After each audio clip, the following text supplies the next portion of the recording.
नमस्कार दोस्तों, अटल अनुसंधान अकादमी यूट्यूब चैनल में आप सभी का हार्दिक स्वागत है। दोस्तों, सुबह की इस वीडियो में प्रतियोगी जीवन से संबंधित विभिन्न महत्वपूर्ण सूचनाओं को लेकर के आपके सामने उपस्थित हुआ हूं। तो आइए देखते हैं ऐसी कौन कौन सी महत्वपूर्ण सूचनाएं हैं। दोस्तों, सूचनाओं को विस्तार में शुरू करने से पहले नए वर्ष की आप सभी को हार्दिक शुभकामनाएं। आप सभी के उत्तम स्वास्थ्य, उज्जवल भविष्य व दीर्घायु के लिए ईश्वर से प्रार्थना करता हूं और ये भी प्रार्थना करता हूं कि 2021 में आप सभी को नौकरी मिल जाए। अब सूचनाओं पर विस्तार से नजर डालते हैं।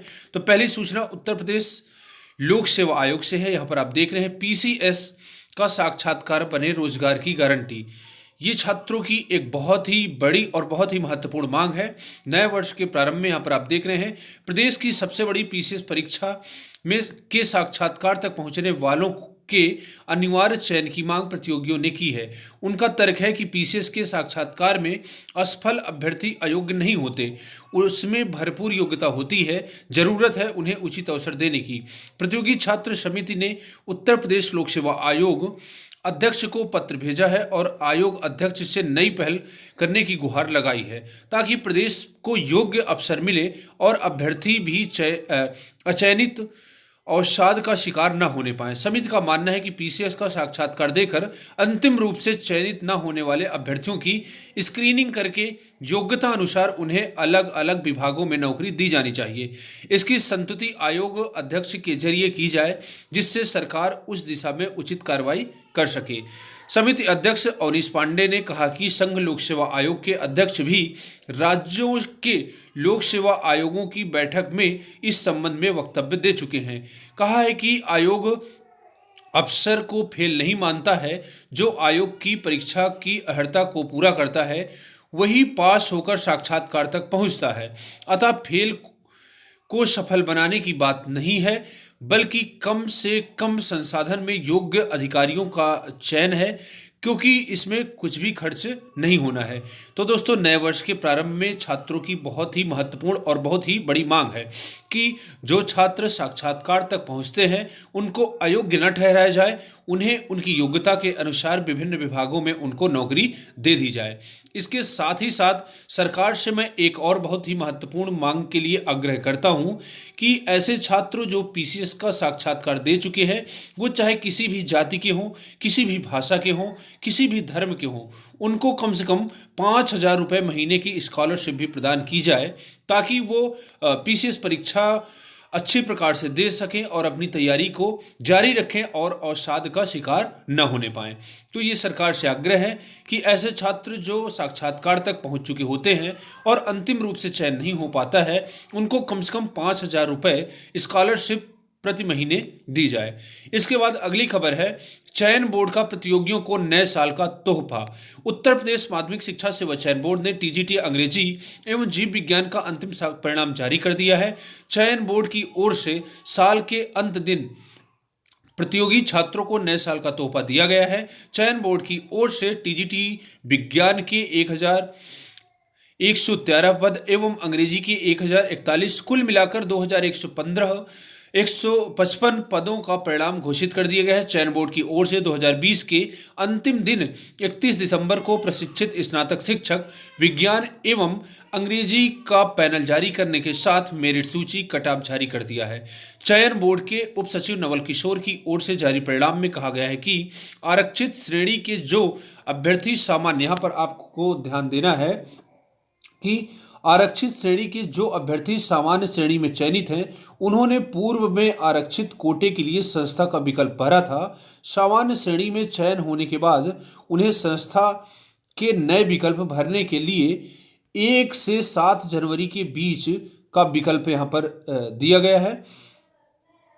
यहाँ पर 7 जनवरी का विकल्प दिया गया है। अभ्यर्थी चयन बोर्ड की वेबसाइट पर जा करके विकल्प भर सकते हैं। चयन बोर्ड की ओर से टीजीटी विज्ञान एवं अंग्रेजी की परीक्षा 8-9 मार्च 2019 को हुई थी। तो वैसे चयन आयोग की कार्यप्रणाली पर यदि बात की जाए तो बहुत ही धीरे गति है आयोग की, और अब देखते हैं कि सामाजिक विज्ञान के साक्षात्कार की तिथियां कब घोषित की जाती हैं, क्योंकि आप जानते हैं कि सामाजिक विज्ञान सबसे बड़ा विषय है और इसमें छात्रों की संख्या सर्वाधिक होती है। तो इसका साक्षात्कार 1 से लेकर के 1.5 महीने तक चलेगा। और 7 जनवरी को हाईकोर्ट का निर्णय आना है आंसर के संबंध में। अगर 7 को निर्णय पॉजिटिव आता है तो 8, 9, 10 के बीच में आयोग द्वारा सामाजिक विज्ञान विषय की साक्षात्कार की तिथियां घोषित की जाएंगी और ये साक्षात्कार लगभग 15 मार्च के आसपास पूरा कर लिया जाएगा। और इसमें जो है नौकरी ज्वाइन करने के लिए अभी पूरा जो है जुलाई तक लग सकता है। इसके बाद अगली खबर है 4 मई से होगी 10वीं व 12वीं की परीक्षाएं। 10 जून तक चलेंगी परीक्षाएं, 15 जुलाई तक आएंगे रिजल्ट। 12वीं की प्रैक्टिकल परीक्षाएं 1 मार्च से शुरू होंगी। इसके बाद अगली खबर है अल्पसंख्यक छात्रवृत्ति में 50% अंकों की बाध्यता खत्म। कोरोना संक्रमण के कारण बाधित हुई पढ़ाई को देखते हुए केंद्र सरकार ने इस बार अल्पसंख्यक छात्रवृत्ति में 50% अंकों की बाध्यता खत्म कर दी है। यानी 50% से कम अंक पाने वाले छात्राओं को इस बार छात्रवृत्ति मिलेगी। अभी तक छात्रवृत्ति आवेदन के लिए 50% अंकों की बाध्यता जरूरी थी। वहीं नेशनल स्कॉलरशिप पोर्टल पर आवेदन की अंतिम तिथि भी बढ़ाकर 20 जनवरी कर दी गई है। तो ये छात्रों के लिए बहुत ही बड़ी खुशखबरी है, क्योंकि कोरोना के कारण, लॉकडाउन के कारण पढ़ाई लिखाई अच्छी प्रकार से हो नहीं पा रही है, विद्यालय खुल नहीं पाए हैं, इसलिए 50% अंकों की बाध्यता को खत्म तक कर दिया गया है और अगले साल से फिर ये बाध्यता मान्य रहेगी। इसके बाद परीक्षार्थी छूटे तो प्रधानाचार्यों पर कार्रवाई। बोर्ड 4 बार बोर्ड ने बढ़ाई तारीख, कई प्रधानाचार्य नहीं दिखा रहे रुचि। 9वीं व 11वीं कक्षा में पंजीकरण तथा हाई स्कूल व इंटरमीडिएट का परीक्षा फॉर्म भरने का मामला।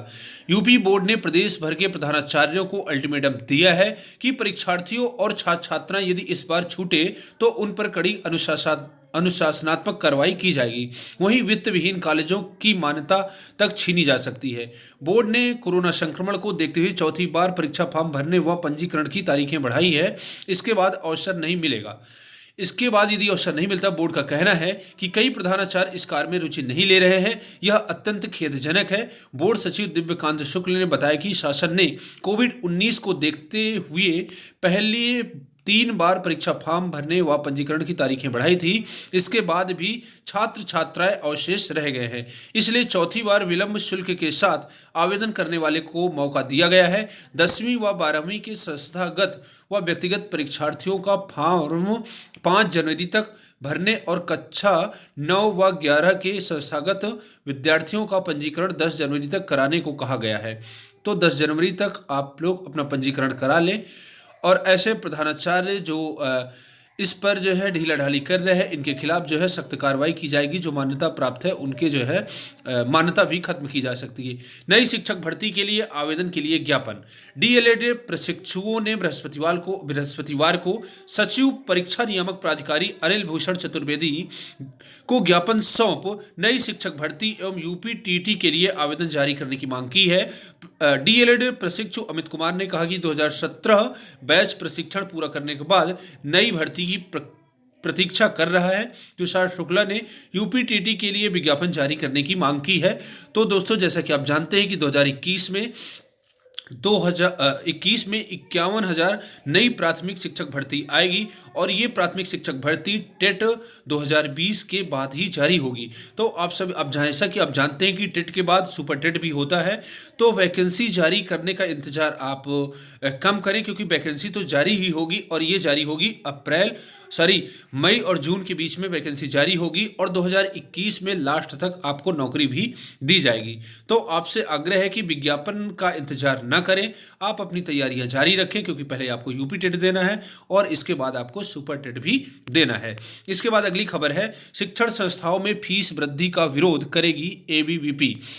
दिल्ली के विभिन्न शैक्षणिक संस्थानों में हर वर्ष हो रही फीस का विरोध करने की योजना एबीवीपी ने बनाई है। संगठन का कहना है कि फीस बढ़ोतरी से छात्रों के लिए उच्च शिक्षा पहुंच से बाहर हो रही है। ऐसे में एबीवीपी ने आने वाले महीनों में शैक्षणिक संस्थानों में फीस बढ़ोतरी के खिलाफ राष्ट्रव्यापी आंदोलन करेगी। एबीवीपी की ओर से जानकारी प्रेस वार्ता के माध्यम से दी गई है। शिक्षा के क्षेत्र में समाधान के लिए एबीवीपी ने राष्ट्रव्यापी आंदोलन की योजना बना ली है। इसके बाद अगली खबर है इस बार 2.5 महीने देरी से शुरू होगी बोर्ड की परीक्षा। शिक्षा मंत्री रमेश पोखरियाल ने कहा 1 मार्च से प्रायोगिक परीक्षाएं कराएं स्कूल।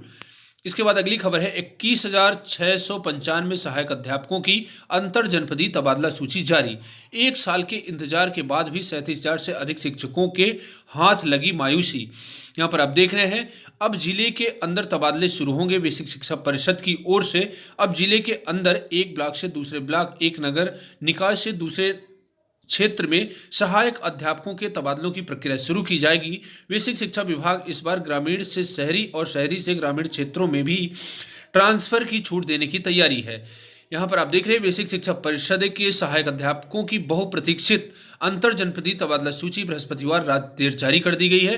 तबादला नीति में नए नियमों की बाध्यता और उच्च न्यायालय की गाइडलाइन के कारण 68,000 आवेदकों में से 21,695 सहायक अध्यापकों को ही तबादला हो सका है। वहीं तबादलों का इंतजार कर रहे 37,000 से अधिक सहायक अध्यापकों के हाथ में मायूसी लगी है। इसके बाद अगली खबर है, यहाँ पर आप देख रहे हैं 69,000 शिक्षक भर्ती के विवाद कम होने के नाम नहीं ले रहे हैं। भर्ती प्रक्रिया पूरी हो चुकी है, लेकिन विवाद अभी भी शुरू है, चालू है, विवाद खत्म नहीं हुए हैं। एक तरफ तो दिव्यांग अभ्यर्थियों का मामला है, वहीं दूसरी तरफ ओबीसी भाई वर्ग के कुछ लोग ऐसे हैं जिन लोगों का आरक्षण में समस्या है, और कुछ उनका कहना है कि ओबीसी वर्ग के लोगों का चयन सामान्य वर्ग में फाइट करते थे, उनका चयन ओबीसी वर्ग में ही किया गया है। इसलिए इस वर्ग के बहुत सारे अभ्यर्थी चयनित होने से वंचित रह गए हैं। तो उन ओबीसी भाइयों का कहना है कि उनका चयन सामान्य वर्ग में किया जाए, ताकि अन्य वर्ग में ओबीसी के अन्य अभ्यर्थियों को भी नौकरी दी जा सके। 69,000 शिक्षक भर्ती में आरक्षण की मांग कर रहे दिव्यांग अभ्यर्थियों को कैंडल मार्च निकालने से प्रशासन ने रोक दिया है। बेसिक शिक्षा परिषद पर 14 नवंबर से लगातार धरने पर बैठे अभ्यर्थियों ने पहले घोषणा कर रखी थी कि वह 31 दिसंबर शाम 5 बजे पत्थर गिरजाघर से सुभाष चौराहे सिविल लाइन तक कैंडल मार्च निकालेंगे। दिव्यांगों की घोषणा को देखते हुए पहले से ही चौकन्नी पुलिस ने कैंडल मार्च निकालने से जब रोका ना चाहा तो धरने पर बैठ गए। इसके बाद पहुंचे मजिस्ट्रेट को ज्ञापन देकर दिव्यांग अभ्यर्थियों ने धरना स्थल पर लौट गए। इसके बाद अगली खबर है, कोरोना काल में 50% अंक की बाध्यता हुई खत्म। अल्पसंख्यक छात्रवृत्ति के लिए इस साल कम अंक पाने वाले भी कर सकेंगे आवेदन। सीबीएसई 10वीं 12वीं की परीक्षा 4 मई से, नतीजे 15 जुलाई को घोषित किए जाएंगे। इसके बाद अगली खबर है, परीक्षा फॉर्म भरवाने और पंजीकरण में लापरवाही की तो होगी कार्रवाई। एडेड प्रधानाचार्यों के खिलाफ कार्रवाई। वित्त विहीन विद्यालयों की मान्यता वापस लेने की चेतावनी। अब 21 जनवरी तक भरे जाएंगे पूर्व दसम छात्रवृत्ति के आवेदन। समाज कल्याण विभाग ने कक्षा 9 से और कक्षा 10 के छात्र छात्राओं के लिए पूर्व दसम छात्रवृत्ति के ऑनलाइन आवेदन की तारीख बढ़ा दी है। अब 21 जनवरी तक आप आवेदन कर सकते हैं। इसके बाद एसएससी ने जारी की 2 परीक्षाओं की उत्तर कुंजी। कर्मचारी चयन आयोग ने गुरुवार 2 महत्वपूर्ण परीक्षाओं कांस्टेबल महिला पुरुष दिलीप पुलिस परीक्षा 2020 तथा स्टेनोग्राफर ग्रेड सी व डी परीक्षा 2019 की उत्तर कुंजी जारी कर दी है। अभ्यर्थी एसएससी की वेबसाइट पर उत्तर कुंजी का अवलोकन करें। यदि उत्तर पर संशय हो तो साक्षी के साथ 100 रुपये का भुगतान कर चुनौती देंगे। इसके बाद जल्द ही जारी होंगे परिणाम। प्रमाण पत्र माह के अंत तक। ऑल वीटीसी वेलफेयर एसोसिएशन के प्रशिक्षुओं ने गुरुवार को परीक्षा नियामक प्राधिकारी सचिव से मिलकर डीएलएड परीक्षाओं का परिणाम 2017 बैच का अंक व प्रमाण पत्र। सचिव ने कहा कि जल्द ही परिणाम जारी होंगे और प्रमाण पत्र भी जनवरी के अंत तक मिलने की उम्मीद है। इसके बाद एक बहुत ही महत्वपूर्ण खबर है, यहाँ पर आप देखेंगे, जियो से घरेलू कॉल पर आज से नहीं देना होगा कोई चार्ज। देश की सबसे बड़ी दूरसंचार कंपनी रिलायंस जियो ने नए साल का तोहफा देते हुए 1 जनवरी 2021 से अपने नेटवर्क से देश के अन्य नेटवर्क पर कॉल मुफ्त करने का ऐलान किया है। अभी तक जियो से जियो के नंबर पर कॉल करने पर कोई शुल्क नहीं लगता था। कंपनी का कहना है कि दूरसंचार विभाग की तरफ से घरेलू वॉइस कॉल के लिए कनेक्ट यूजेज चार्ज व्यवस्था खत्म होने से यह संभव हो पाया है। दूरसंचार नियामक ट्राई के निर्देशों का पालन करते हुए डॉट ने 1 जनवरी से आईयूसी को समाप्त करने का आदेश दिया था। इसके बाद कल देश भर में टीकाकरण का पूर्वाभ्यास। प्रधानमंत्री बोले, सबसे बड़ा अभियान जल्द। पीएम ने कहा 2020 चुनौतियों का वर्ष था, 2021 समाधान उपचार की आशा का साल होगा। राज्यों के साथ बैठक में केंद्र का फैसला, हर राज्य में कम से कम 3 जगह पर की जाएगी तैयारी। नए साल पर पीएम मोदी का मंत्र, दवाई भी और कड़ाई भी। 4 राज्यों में टीकाकरण के सफल पूर्वाभ्यास के बाद अब 2 जनवरी को सभी राज्यों से एक साथ रिहर्सल होगी। इस बीच प्रधानमंत्री नरेंद्र मोदी ने कहा, दुनिया के सबसे बड़े टीकाकरण अभियान के लिए भारत की तैयारी जोरों पर है। 2020 में संक्रमण की निराशा थी, चिंता थी, और 2021 इलाज की आशा को लेकर आ रहा है। तो दोस्तों, ये थी आज की महत्वपूर्ण खबरें। तो आज के लिए बस इतना ही। मिलते हैं नेक्स्ट वीडियो में। पूरा वीडियो देखने के लिए बहुत बहुत सा धन्यवाद। यदि वीडियो आपको अच्छा लगा हो, वीडियो को लाइक करिए, सब्सक्राइब करिए व अधिक से अधिक लोगों के बीच में शेयर करिए। धन्यवाद।